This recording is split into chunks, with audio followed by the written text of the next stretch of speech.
With her speech, Harris becomes the first black woman and person of South Asian descent in U.S. history to accept a major party's presidential nomination. Should she win the election, she will also become the first female president in the United States history. Let's now invite Avis Jones-DeWeever, political and social commentator, in this conversation. Avis, good morning and thanks for your time. Good morning. I'm so happy to be here. What a strong lineup before Kamala Harris accepted her nomination, and then she arrived in one of the most forceful speeches she perhaps may have ever given. Your take on the speech and the message to the Democrats and the country. It was historic. The energy in the room was electric, and she lived up to that moment.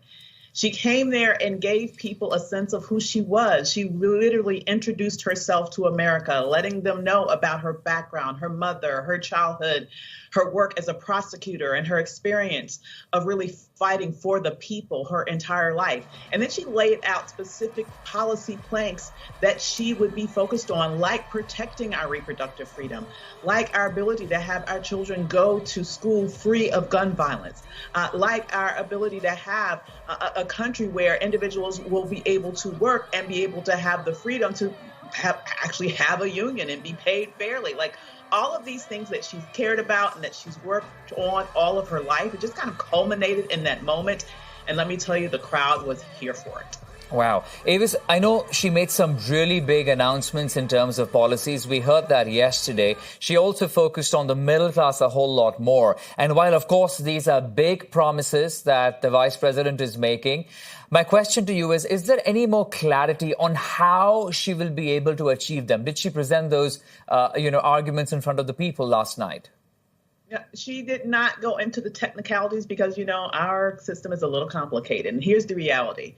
Not only does she need to win her election, we also need to make sure for her to be able to have her agenda move forward, that there is a significant support for her in terms of the Congress. So she needs to make sure that the Democrats retain the Senate, if not expand their majority in the Senate, and that they take back the House to really have the best chance of pushing through her entire policy agenda. And I honestly believe that she's going to have coattails that's going to help the Democrats perhaps be able to do that. This is going to be a turnout election, no doubt about it.